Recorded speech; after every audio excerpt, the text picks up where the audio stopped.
Hello friends, welcome on my YouTube channel success study. मैं विशाल विश्वकर्मा स्वागत करता हूं आपका हमारे इस यूट्यूब चैनल सक्सेस स्टडी में। फ्रेंड्स, जैसा कि आप सभी को यहां पर दिख रहा होगा कि आज हम बात करने वाले हैं यूपीपीसीएल के ओल्ड पेपर के बारे में। तो फ्रेंड्स, जैसा कि आप सभी जानते हैं, अभी यूपीपीसीएल की न्यू वैकेंसी आई हुई है और उस वैकेंसी में 150 क्वेश्चन इलेक्ट्रिशियन थ्योरी के आने वाले हैं। तो फ्रेंड्स, हम यहाँ पर तैयारी करने वाले हैं यूपीपीसीएल का जो ओल्ड पेपर है उस पेपर के बारे में। तो फ्रेंड्स, हम यहाँ पर यूपीपीसीएल का जो पिछले साल एग्ज़ाम हुई थी वो पेपर हुआ था 24 जनवरी 2019 को। उस पेपर को आज हम इस वीडियो में सॉल्व करने वाले हैं। तो फ्रेंड्स, आप इस वीडियो को लास्ट तक देखें और वीडियो अगर आपको अच्छा लगे तो वीडियो को लाइक करें और चैनल को सब्सक्राइब करें।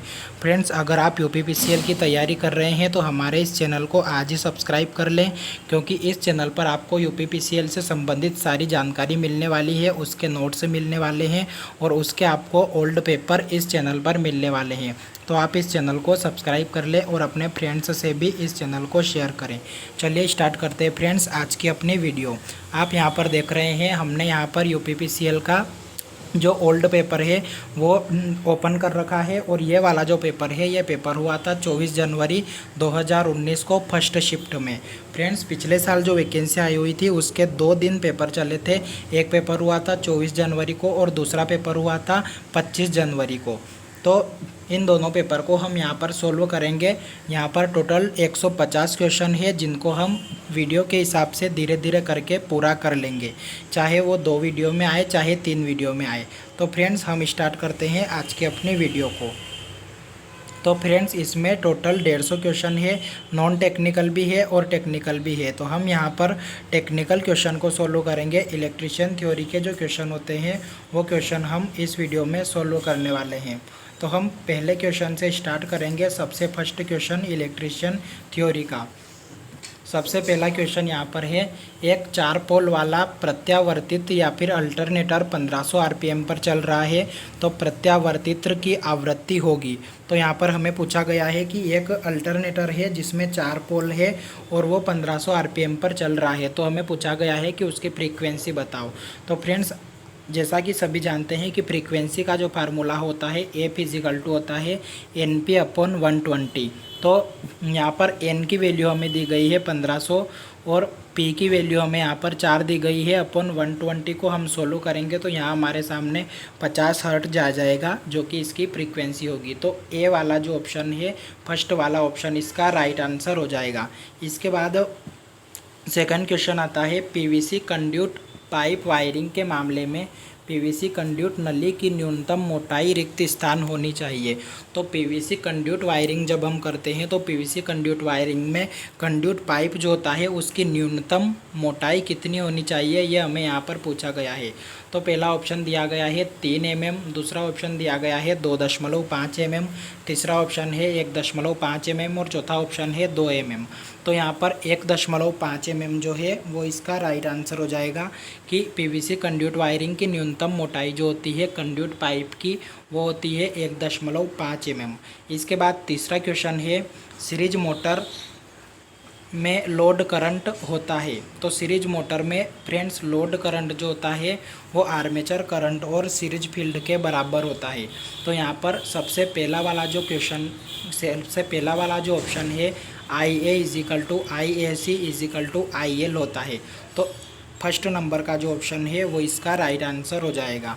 इसके बाद फोर्थ क्वेश्चन है, कार्क का स्क्रू नियम रिक्त स्थान को इंगित करता है।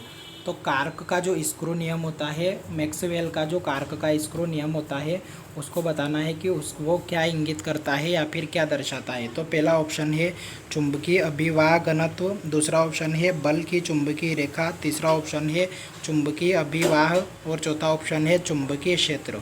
तो इसका राइट आंसर हो जाएगा बल की चुंबकीय रेखा। दूसरा जो ऑप्शन है वो इसका राइट आंसर हो जाएगा। इसके बाद पांचवा क्वेश्चन हम देखते हैं, BIS के अनुसार किसी भी संस्थापन में अधिकतम रिक्त स्थान लीकेज करंट की अनुमति है। तो BIS के अनुसार, ब्यूरो ऑफ इंडियन स्टैंडर्ड जो होता है उसके अनुसार किसी भी विद्युत वायरिंग की स्थापना में जो लीकेज करंट की अनुमति होती है वो अधिकतम कितनी होती है। तो इसका जो आंसर होता है वो होता है पूर्ण लोड विद्युत धारा का 1/5000। एक फर्स्ट वाला जो ऑप्शन है वो इसका करेक्ट आंसर हो जाएगा। इसके बाद अगला प्रश्न है, फ्लैशर बल्ब का प्रयोग रिक्त स्थान में किया जाता है। तो फ्लैशर बल्ब जो होता है उसका प्रयोग हम कहाँ पर करते हैं? पहला ऑप्शन है कार्यालय प्रकाश व्यवस्था, दूसरा ऑप्शन है कारखाना प्रकाश व्यवस्था, तीसरा ऑप्शन है सिलाई की दुकान की प्रकाश व्यवस्था और चौथा ऑप्शन है सजावटी प्रकाश व्यवस्था। तो फ्रेंड्स इसका राइट आंसर हो जाएगा सजावटी प्रकाश व्यवस्था। बहुत सिंपल पेपर है फ्रेंड्स, बस एक बार आप इनको सुनोगे तो आपको याद हो जाएगा। इसके बाद 7वां क्वेश्चन है, इलेक्ट्रिक रेलवे इंजन के लिए प्रयोग की जाने वाली यूनिवर्सल मोटर रिक्त स्थान की होती है। तो रेलवे इंजन जो होता है, रेलवे इंजन में प्रयोग की जाने वाली जो यूनिवर्सल मोटर होती है वो कितने एचपी की होती है, ये अपने को यहाँ पर बताना है। तो पहला ऑप्शन है 500 एचपी, दूसरा ऑप्शन है 1000 एचपी, तीसरा ऑप्शन है 2200 एचपी और चौथा ऑप्शन है 2000 एचपी। तो इसका राइट आंसर हो जाएगा 2200 एचपी। इसके बाद 8वां क्वेश्चन है, ब्यूरो ऑफ इंडियन स्टैंडर्ड के अनुसार एक लाइट सर्किट में अधिकतम लोड रिक्त स्थान से अधिक नहीं होना चाहिए।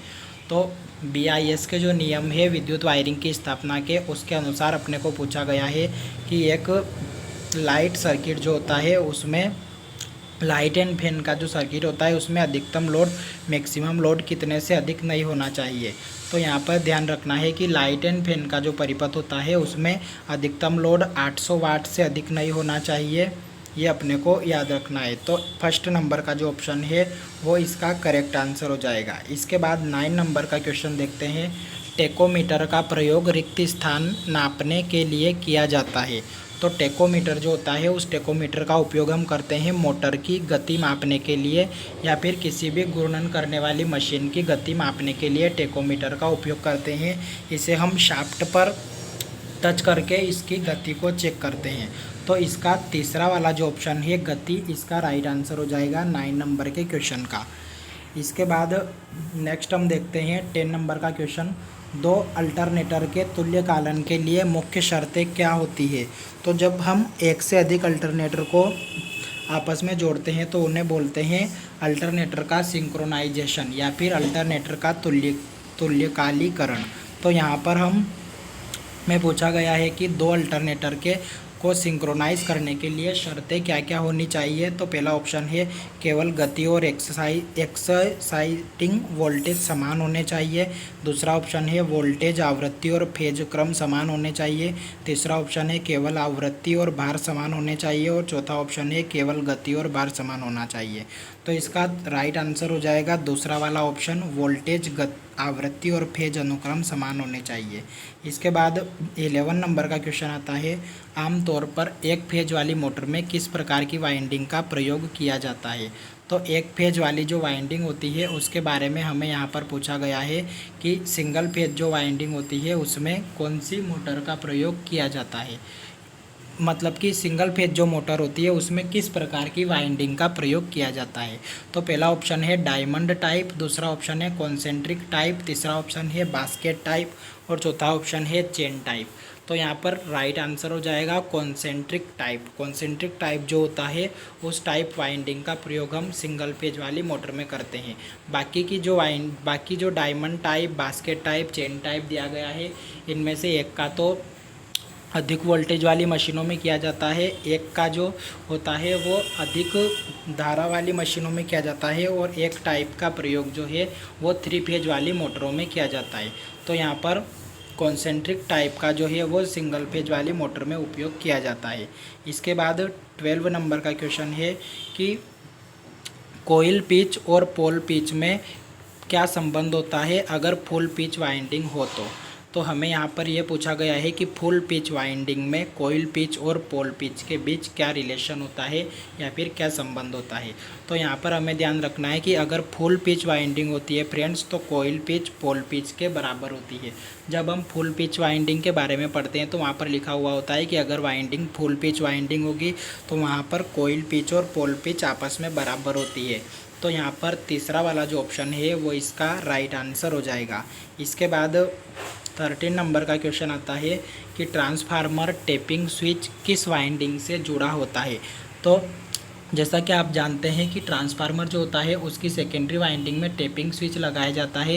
ये क्यों लगाया जाता है? तो आउटपुट वोल्टेज जो होता है उसे रेगुलेट करने के लिए या फिर उसे हम सही से कम या ज़्यादा करने के लिए इसका उपयोग करते हैं टेपिंग स्विच का। अगर कभी कम वोल्टेज दे तो उसे बढ़ाने के लिए या फिर ज़्यादा वोल्टेज दे तो उसे घटाने के लिए टेपिंग स्विच लगा होता है बड़े ट्रांसफार्मर में। तो वो जो टेपिंग स्विच होता है वो टेपिंग स्विच सेकेंडरी वाइंडिंग से संयोजित रहता है या फिर सेकेंडरी वाइंडिंग से जुड़ा हुआ रहता है। तो यहाँ पर दूसरा वाला ऑप्शन आएगा राइट आंसर, द्वितीयक वाइंडिंग से। इसके बाद 14 नंबर का क्वेश्चन है, घरेलू उपकरणों में तापन तत्व के लिए निम्नलिखित में से किस सामग्री का प्रयोग किया जाता है? तो यहाँ पर हमें पूछा गया है कि घरेलू उपकरणों में हीटिंग एलिमेंट के रूप में कौन सी सामग्री का उपयोग किया जाता है? तो फ्रेंड्स सभी को याद है ये वाला आंसर। बहुत अच्छा क्वेश्चन है और बहुत सरल क्वेश्चन है कि नाइक्रोम जो होता है, नाइक्रोम का उपयोग हीटिंग एलिमेंट के रूप में किया जाता है। तो यहाँ पर निक्रोम लिखा हुआ है, ये भी इसका राइट आंसर हो जाएगा। इसके बाद 15 नंबर का क्वेश्चन है कि गैस से भरे टंगस्टन फिलामेंट लैंप का कार्यकारी तापमान क्या होता है? तो फ्रेंड्स जैसा कि आप जानते हैं कि टंगस्टन जो होता है, टंगस्टन का गलनांक 3400 डिग्री सेंटीग्रेड होता है। और हम जब प्रदीप्ति वाला चैप्टर पढ़ते हैं, इल्यूमिनेशन वाला, तो उस प्रदीप्ति वाले चैप्टर में हमें धात्विक फिलामेंट लैंप में एक लैंप आता है टंगस्टन फिलामेंट लैंप। तो उस टंगस्टन फिलामेंट में लिखा हुआ होता है कि जो टंगस्टन फिलामेंट लैंप होता है उसका कार्यकारी तापमान 2000 डिग्री सेंटीग्रेड रखा जाता है। और यहाँ पर इन्होंने सही माना है 2200 डिग्री सेंटीग्रेड। तो फ्रेंड्स यहाँ पर 2000 या 2200 दोनों में से कोई भी सही हो सकता है। मैंने जिस बुक में देखा है उसमें 2000 डिग्री सी लिखा हुआ है और ये यूपीपीसीएल की जो वेबसाइट है इन्होंने इसको 2200 डिग्री सेंटीग्रेड माना है। तो फ्रेंड्स इस क्वेश्चन को आप अपने स्तर पर कंफर्म कर ले, उसके बाद याद करें। ये वाला जो ऑप्शन है ये मैं यूपीपीसीएल की आंसर शीट के हिसाब से बता रहा हूँ कि 2200 डिग्री सेंटीग्रेड सही है। इसके बाद अगला क्वेश्चन हम देखते हैं 16 नंबर का कि स्लिप रिंग मोटर को स्क्वायरल केज प्रेरण मोटर के स्थान पर वरीयता दी जाती है जहां रिक्त स्थान की आवश्यकता होती है। तो फ्रेंड्स हमें यहां पर पूछा गया है कि स्क्वायरल केज मोटर जो होती है उसकी जगह पर स्लिप रिंग उपयोग करते हैं। तो कहां पर करते हैं? तो जहां पर उच्च प्रारंभिक टार्क की आवश्यकता होती है। तो इसमें 4th नंबर वाला जो ऑप्शन है उच्च प्रारंभिक टार्क, यह इसका राइट आंसर हो जाएगा। डी वाला जो ऑप्शन है वो। इसके बाद अगला प्रश्न हम देखते हैं 17 नंबर का question, bureau of Indian standard के अनुसार एक लाइट फैन के उप परिपथ में अधिकतम पॉइंट रिक्त स्थान से अधिक नहीं होना चाहिए। तो लाइट एंड फैन का जो परिपथ होता है फ्रेंड्स उसमें अधिकतम पॉइंट कितने से अधिक नहीं होना चाहिए? तो यहाँ पर दो चीज़ें आपको याद रखनी है। एक क्वेश्चन ये भी पूछ सकता है कि लाइट एंड फैन के परिपथ में अधिक पॉइंट कितने से अधिक नहीं होना चाहिए, और एक ये भी पूछ सकता है कि पावर उप परिपथ में अधिकतम पॉइंट कितने से अधिक नहीं होना चाहिए। तो लाइट एंड फैन की अगर हम बात करें तो वहाँ 10 से अधिक नहीं होना चाहिए, और पावर परिपथ की अगर बात करें तो वहाँ पर 2 से अधिक नहीं होना चाहिए। तो इसमें लाइट एंड फैन हमें पूछा गया है तो इसमें 10 राइट आंसर हो जाएगा। तीसरा वाला ऑप्शन 10 इसका राइट आंसर है। इसके बाद नेक्स्ट क्वेश्चन हम देखते हैं 18 नंबर का क्वेश्चन कि BH वक्र में B रिक्त स्थान का प्रतिनिधित्व करता है। तो B जो होता है वो किसका प्रतिनिधित्व करता है? तो पहला वाला जो ऑप्शन है चुंबकीय क्षेत्र, दूसरा ऑप्शन है चुंबकीय अभिवाह, तीसरा ऑप्शन है चुंबकीय अभिवाह घनत्व और चौथा ऑप्शन है प्रतिष्ठंभ। तो फ्रेंड्स इसमें यूपीपीसीएल ने माना है कि चुंबकीय क्षेत्र का प्रतिनिधित्व करता है बी जो होता है वो चुंबकीय क्षेत्र का प्रतिनिधित्व करता है काय में? हिस्टेरेसिस वक्र में। इसके बाद नेक्स्ट क्वेश्चन है 19 नंबर का क्वेश्चन कि निम्न में से किस मोटर का प्रयोग छत के पंखे में किया जाता है? तो फ्रेंड्स बहुत सिंपल क्वेश्चन है, सभी को याद होगा कि छत का जो पंखा होता है उसमें परमानेंट कैपेसिटर मोटर का उपयोग किया जाता है या फिर स्थायी कैपेसिटर मोटर का उपयोग किया जाता है। तो तीसरा वाला जो ऑप्शन है वो इसका राइट आंसर हो जाएगा, स्थायी कैपेसिटर मोटर। इसके बाद अगला प्रश्न आता है चल लोह उपकरण या फिर मूविंग आयरन इंस्ट्रूमेंट का उपयोग रिक्त स्थान के लिए किया जा सकता है। तो मूविंग आयरन इंस्ट्रूमेंट जो होता है चल लोह उपकरण, उसका उपयोग हम एसी और डीसी दोनों प्रकार की आवृत्ति के लिए कर सकते हैं।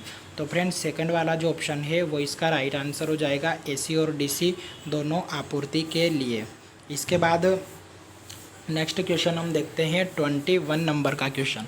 तो फ्रेंड्स हमने यहाँ पर 20 क्वेश्चंस कंप्लीट कर लिए हैं। इसके बाद हम देखते हैं 21 नंबर का क्वेश्चन।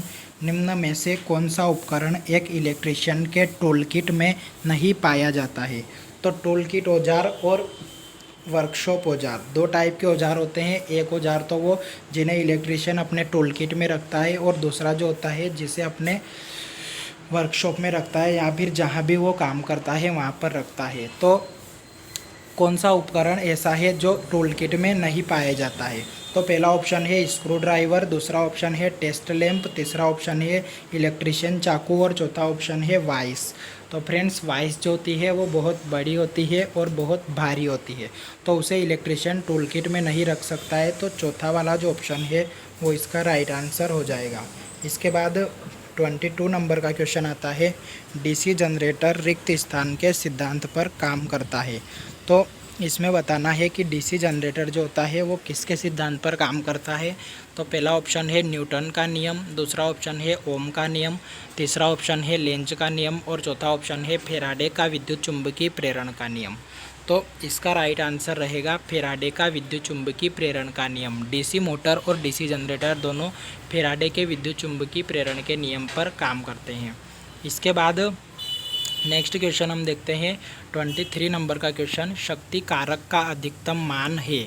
शक्ति कारक मतलब कि होता है पावर फैक्टर का अधिकतम मान कितना होता है। इसे शक्ति गुणांक भी कहते हैं, शक्ति कारक भी कहते हैं और पावर फैक्टर भी कहते हैं। तो पावर फैक्टर जो होता है उसका अधिकतम मान होता है फ्रेंड्स 1, या फिर यूनिटी या फिर इकाई। तो यहाँ पर इकाई वाला जो ऑप्शन है वो राइट आंसर हो जाएगा, तीसरे नंबर का ऑप्शन इकाई। इसके बाद नेक्स्ट क्वेश्चन हम देखते हैं 24 नंबर का क्वेश्चन। निम्न में से कौन सा चुंबकीय पदार्थ विषम चुंबकीय पदार्थ है? तो यहाँ पर हमें पूछा गया है कि कौन सा डायामैग्नेटिक पदार्थ है। इन सभी में अपने को बताना है कि डायामैग्नेटिक पदार्थ कौन सा है। तो पहला है बिस्मिथ एंटीमनी और स्वर्ण, दूसरा है लोहा चांदी और सोना, तीसरा है प्लेटिनम एल्यूमिनियम और चांदी और चौथा है लोहा निकिल और कोबाल्ट। तो यहाँ पर बिस्मिथ एंटीमनी और सोना जो होता है वो डायामैग्नेटिक पदार्थ होते हैं। तो फर्स्ट वाला जो ऑप्शन है वो इसका राइट आंसर हो जाएगा। इसके बाद फ्रेंड्स 25 नंबर का क्वेश्चन आता है, एसी सर्किट में पूर्ण प्रतिरोध को कहा जाता है। तो एसी सर्किट जो होता है उसमें सभी टाइप के इंडक्टिव रिएक्टेंस, कैपेसिटिव रिएक्टेंस और रिएक्टेंस, इन सभी को अगर हम मिला दें तो इन सभी को हम कहते हैं प्रतिबाधा। तो यहाँ पर तीसरा वाला जो ऑप्शन है वो राइट आंसर हो जाएगा, प्रतिबाधा इसका करेक्ट आंसर है। डीसी एसी सर्किट जो होता है उसमें सारे प्रतिरोध को अगर ऐड कर लो, सारा प्रतिरोध को अगर मिला लो तो वो प्रतिबाधा कहलाता है। तो हमने 25 क्वेश्चन कंप्लीट कर लिए हैं। इसके बाद फ्रेंड्स हम देखते हैं 26 नंबर का क्वेश्चन। फैराडे के इलेक्ट्रोलाइसिस के पहले नियम के अनुसार एम रिक्त स्थान के बराबर होता है। तो फैराडे ने 2 नियम दिए थे इलेक्ट्रोलाइसिस के। तो पहले नियम के बारे में हमें यहाँ पर पूछा गया है कि पहले नियम में एम जो होता है द्रव्यमान वो किसके बराबर होता है। तो द्रव्यमान जो होता है वो होता है एम = ZIT के। तो यहाँ पर तीसरा वाला जो ऑप्शन है वो करेक्ट आंसर हो जाएगा, एम = ZIT। इसके बाद 27 नंबर का क्वेश्चन आता है, सीढ़ी के तारों में सर्किट में इस्तेमाल किए जाने वाले 2 तरफा स्विचों की न्यूनतम संख्या रिक्त स्थान है। तो स्विच जो सीढ़ी का जो कनेक्शन होता है, सीढ़ी के कनेक्शन को हम बोलते हैं स्टेयर केस वायरिंग, और स्टेयर केस वायरिंग में जो 2 वे स्विच उपयोग किए जाते हैं उनकी न्यूनतम संख्या कितनी होती है ये हमें यहाँ पर बताना है।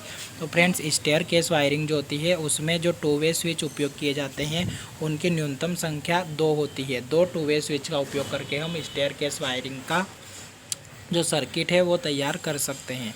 इसके बाद नेक्स्ट क्वेश्चन आता है 28 नंबर का, 300 वोल्ट पैमाने की रेंज में वोल्ट मीटर का पाठ्यांक 40 वोल्ट है, लेकिन मीटर चयनकर्ता स्विच 30 वोल्ट पर है, तो वोल्टेज पाठ्यांक रीडिंग की गणना करें। तो फ्रेंड्स सबसे पहले आपको क्वेश्चन अच्छे से पढ़ना है। पहली लाइन को पढ़ते हैं कि 300 वोल्ट पैमाने की रेंज में वोल्ट मीटर का पाठ्यांक 40 वोल्ट है।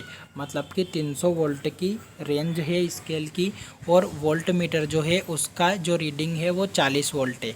अब यहाँ पर लिखा गया है लेकिन मीटर चयन करता स्विच मतलब कि सिलेक्टर स्विच को अगर 30 वोल्ट पर कर दें तो वोल्टेज की जो रीडिंग होगी वो कितनी होगी। तो 300 पर कितना था, 40 था।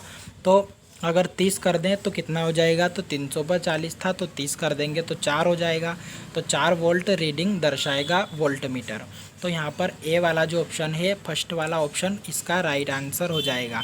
इसके बाद हम नेक्स्ट क्वेश्चन देखते हैं 29 नंबर का क्वेश्चन। सौर बैटरी में निम्नलिखित में से किस प्रकार की सामग्री का प्रयोग किया जाता है। तो सौर बैटरी के बारे में हमें पूछा है, सोलर सेल जो होता है उसके बारे में कि उसमें किस सामग्री का उपयोग किया जाता है। तो पहला वाला ऑप्शन है सेमीकंडक्टर, दूसरा है चांदी कंडक्टर, तीसरा है कार्बन कंडक्टर और चौथा है सीसा और टिन कंडक्टर। तो यहाँ पर सेमीकंडक्टर इसका राइट आंसर हो जाएगा। सौर बैटरी में सेमीकंडक्टर सामग्री का उपयोग किया जाता है, अर्धचालक का उपयोग किया जाता है। इसके बाद नेक्स्ट क्वेश्चन हम देखते हैं 30 नंबर का क्वेश्चन। यदि 5 ओम के 3 प्रतिरोधक एक श्रृंखला में जुड़े हुए हैं तो कुल प्रतिरोध रिक्त स्थान होगा। तो 5 ओम के 3 रेजिस्टेंस है। फ्रेंड्स ये बहुत सिंपल क्वेश्चन है कि अगर 5 ओम के 3 रेजिस्टेंस सीरीज में जुड़े हुए तो टोटल जो रेजिस्टेंस होगा वो कितना होगा, 15 ओम होगा। क्योंकि सीरीज में क्या होता है, सीरीज में सभी रेजिस्टेंस आपस में जुड़ जाते हैं। इसके बाद 31 नंबर का क्वेश्चन आता है कि BIS के अनुसार दिष्ट करंट या DC की आपूर्ति में धनात्मक, ऋणात्मक और तटस्थ तार के रंग कोड क्रमशः होते हैं। तो BIS का मतलब होता है ब्यूरो ऑफ इंडियन स्टैंडर्ड, और ब्यूरो ऑफ इंडियन स्टैंडर्ड के अनुसार DC आपूर्ति जो होती है उस DC आपूर्ति में पॉजिटिव का रंग होता है लाल, नेगेटिव का होता है नीला और तटस्थ मतलब कि न्यूट्रल वायर का जो रंग होता है वो होता है काला। तो यहाँ पर सेकंड वाला जो ऑप्शन है लाल, नीला और काला इसका राइट आंसर हो जाएगा। इसके बाद नेक्स्ट क्वेश्चन देखते हैं 32 नंबर का क्वेश्चन। एक 100 एम्पियर अपॉन 5 एम्पियर अनुपात का करंट ट्रांसफार्मर 5 एम्पियर के मीटर से जुड़ा है। यदि पाठ्यांक 3 एम्पियर है तो वास्तविक करंट की गणना करें।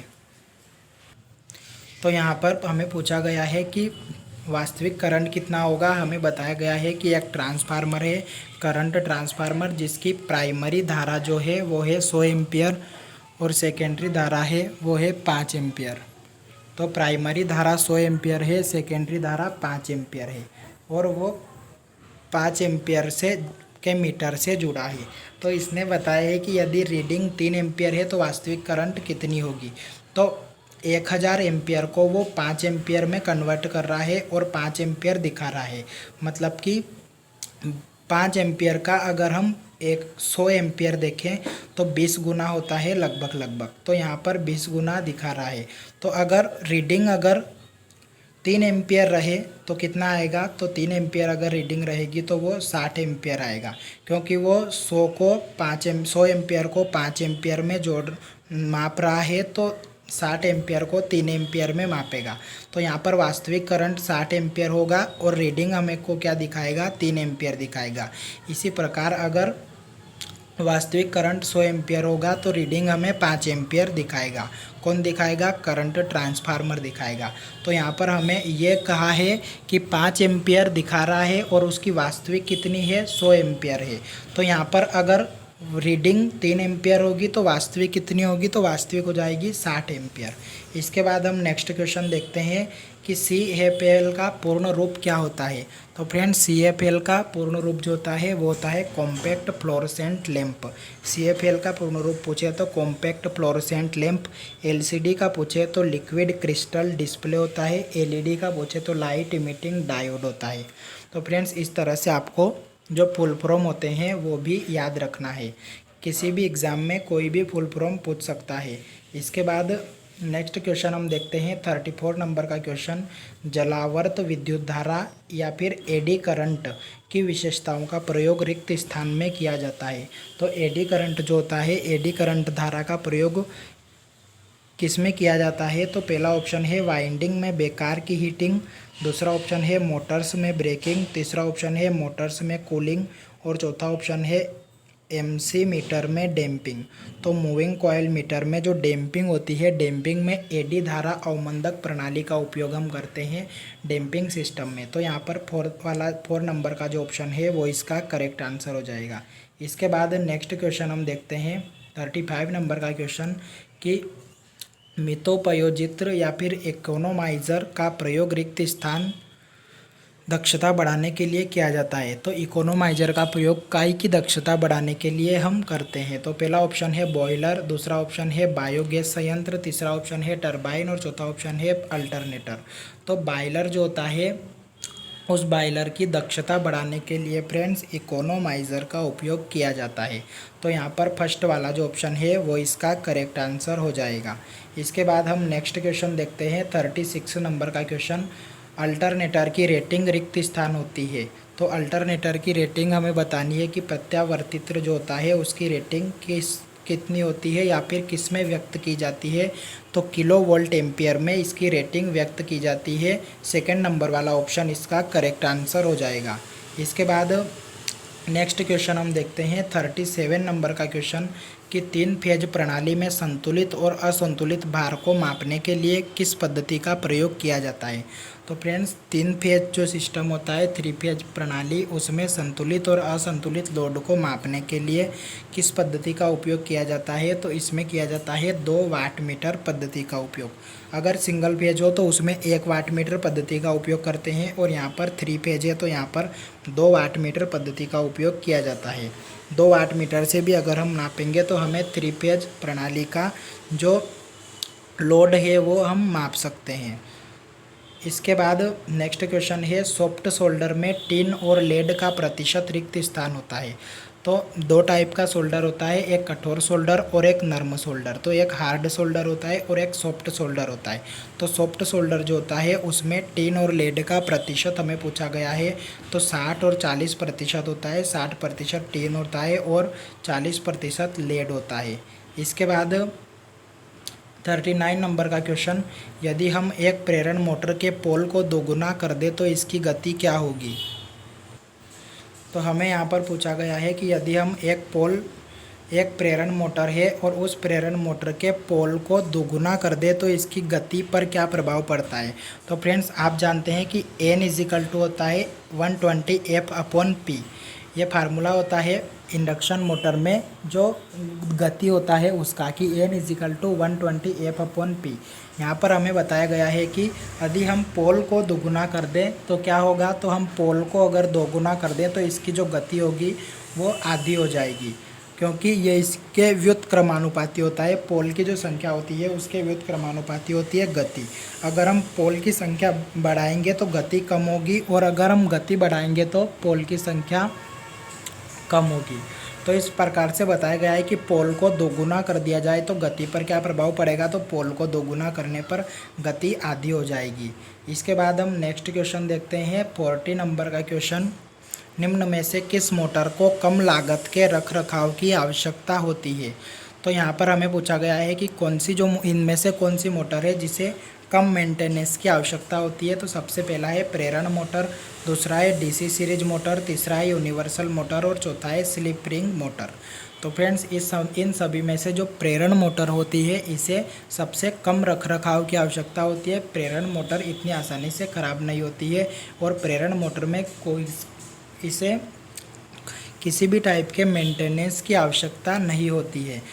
बस ये मोटर एक बार लोड सप्लाई दे दो तो चलती रहती है, इसमें हमें कोई भी मेंटेनेंस नहीं करना पड़ता है। तो इसका राइट आंसर हो जाएगा प्रेरण मोटर को कम रखरखाव की आवश्यकता होती है।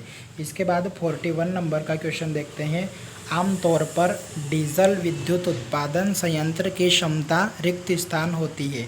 तो हमें यहाँ पर पूछा गया है कि डीजल विद्युत उत्पादन संयंत्र जो होता है उसकी क्षमता कितनी होती है, ये हमको यहाँ पर बताना है। तो पहला ऑप्शन है 100 kVA से 10,000 kVA तक, दूसरा ऑप्शन है 50 kVA से 500 kVA तक, तीसरा ऑप्शन है 0.5 kVA से 110 kVA तक और चौथा ऑप्शन है 100 kVA से 1000 kVA तक। तो इसका जो राइट आंसर है वो रहेगा 0.5 kVA से 110 kVA तक जो डीजल विद्युत उत्पादन संयंत्र होता है उसकी क्षमता होती है। फ्रेंड्स, अगर आपको वीडियो अच्छा लग रहा है तो वीडियो को लाइक कर दें और हमारे चैनल को यदि आपने अभी तक सब्सक्राइब नहीं किया है तो चैनल को सब्सक्राइब कर दें। इसके बाद फ्रेंड्स हम नेक्स्ट क्वेश्चन देखते हैं। एक प्रतिक्षेप स्टार्ट प्रेरण मोटर एक रिक्त स्थान होता है। तो एक रिपल्सन स्टार्ट प्रेरण मोटर के बारे में हमें यहाँ पर पूछा गया है कि रिपल्सन स्टार्ट प्रेरण मोटर क्या होती है। पहला ऑप्शन है एकल फेज एसी मोटर, दूसरा ऑप्शन है सीरीज मोटर, तीसरा ऑप्शन है शंट मोटर और चौथा ऑप्शन है डीसी मोटर। तो यहाँ पर इसका राइट आंसर रहेगा एकल फेज एसी मोटर। इसके बाद हम नेक्स्ट क्वेश्चन देखते हैं। एक नियॉन साइन ट्यूब की अधिकतम लंबाई हो सकती है। यहाँ पर नियॉन संकेत ट्यूब लिखा हुआ है, इसे हम नियॉन साइन ट्यूब भी कह सकते हैं। तो नियॉन साइन ट्यूब की जो अधिकतम लंबाई होती है वो कितनी होती है। तो पहला ऑप्शन है 10 मीटर, दूसरा है 6 मीटर, तीसरा ऑप्शन है 5 मीटर और चौथा ऑप्शन है 8 मीटर। तो फ्रेंड्स, इसकी जो अधिकतम लंबाई होती है नियॉन साइन ट्यूब की वो होती है 5 मीटर। इसके बाद नेक्स्ट क्वेश्चन हम देखते हैं कि इन 3 phase supply system which type of earth leakage circuit breaker used. तो 3 फेज सप्लाई सिस्टम जो होता है उसमें किस प्रकार का अर्थ लीकेज सर्किट ब्रेकर उपयोग किया जाता है। पहला ऑप्शन है 4 पोल्स, दूसरा ऑप्शन है डबल पोल्स, तीसरा ऑप्शन है 3 पोल्स और चौथा ऑप्शन है सिंगल पोल। पहले में लिखा गया है 4 पोल, दूसरे में है 2 पोल, तीसरे में है 3 पोल और चौथे में है 1 पोल। तो यहाँ पर जो 3 फेज सप्लाई सिस्टम होता है उसमें 4 पोल वाला अर्थ लीकेज सर्किट ब्रेकर उपयोग किया जाता है। इसके बाद नेक्स्ट क्वेश्चन हम देखते हैं। स्टार्टिंग और रनिंग वाइंडिंग के बीच फेज अंतर क्या है। तो फ्रेंड्स, यहाँ पर हमें बताना है कि स्टार्टिंग और रनिंग वाइंडिंग, तो सिंगल फेज मोटर जो होती है उसमें 2 टाइप की वाइंडिंग होती है, स्टार्टिंग वाइंडिंग और रनिंग वाइंडिंग। तो स्टार्टिंग और रनिंग वाइंडिंग के बीच जो फेज अंतर होता है वो होता है 90 डिग्री का। तो यहाँ पर फोर्थ वाला जो ऑप्शन है विद्युतीय रूप से 90 डिग्री वो इसका करेक्ट आंसर हो जाएगा। इसके बाद नेक्स्ट क्वेश्चन हम देखते हैं कि लेड एसिड बैटरी में निम्न में से किस इलेक्ट्रोलाइट का प्रयोग किया जाता है। तो लेड एसिड बैटरी जो होती है वो एक द्वितीयक सेल है, सेकेंडरी सेल होता है जिसे हम एक बार चार्ज करके फिर यूज़ कर सकते हैं और फिर वापस से चार्ज कर सकते हैं। तो इसमें जो इलेक्ट्रोलाइट होता है उसका कौन सा इलेक्ट्रोलाइट इसमें प्रयोग किया जाता है। पहला ऑप्शन है अमोनियम क्लोराइड, दूसरा ऑप्शन है हाइड्रोक्लोरिक एसिड, तीसरा ऑप्शन है सोडियम क्लोराइड और चौथा ऑप्शन है तनु सल्फ्यूरिक एसिड। तो यहाँ पर चौथा वाला जो ऑप्शन है तनु सल्फ्यूरिक एसिड या फिर डाई H2SO4 का उपयोग यहाँ पर हम करते हैं। तो यहाँ पर तनु सल्फ्यूरिक अम्ल राइट आंसर हो जाएगा, 4th नंबर का ऑप्शन। इसके बाद 47 नंबर का क्वेश्चन आता है। एसी वाइंडिंग में अंतराल कारक रिक्त स्थान के अनुपात में होता है। तो यहाँ पर हमें पूछा गया है कि एसी वाइंडिंग जो होती है उसमें अंतराल कारक मतलब क्या होता है, पिच फैक्टर। तो पिच फैक्टर किसके अनुपात में होता है। तो पहला ऑप्शन दिया गया है वाइंडिंग अंतराल माइनस पोल अंतराल, दूसरा ऑप्शन है वाइंडिंग अंतराल अपॉन पोल अंतराल, तीसरा ऑप्शन है पश्च अंतराल अपॉन पोल अंतराल और चौथा ऑप्शन है पोल अंतराल अपॉन वाइंडिंग अंतराल। तो यहाँ पर सेकंड वाला जो ऑप्शन है वाइंडिंग अंतराल अपॉन पोल अंतराल इसका राइट आंसर हो जाएगा। इसके बाद नेक्स्ट क्वेश्चन हम देखते हैं 48 नंबर का क्वेश्चन। OCB का पूर्ण रूप क्या होता है। तो OCB जो होती है ऑयल सर्किट ब्रेकर इसका पूर्ण रूप कहलाता है। तो यहाँ पर बहुत सिंपल क्वेश्चन है, ये सभी को याद होगा लगभग कि OCB का जो पूर्ण रूप होता है वो ऑयल सर्किट ब्रेकर होता है। अगर MCB का पूर्ण रूप पूछे तो फ्रेंड्स MCB का पूर्ण रूप होता है मिनिएचर सर्किट ब्रेकर।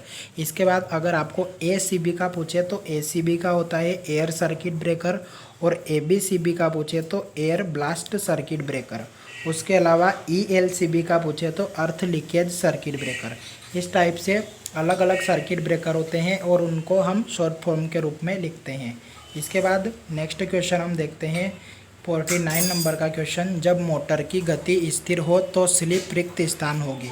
तो हमें यहाँ पर पूछा गया है कि जब मोटर की गति स्थिर है, मोटर अगर चल नहीं रही है तो उसकी स्लिप कितनी होगी। तो पहला ऑप्शन है 50%, दूसरा ऑप्शन है 100%, तीसरा ऑप्शन है 1% और चौथा ऑप्शन है 0।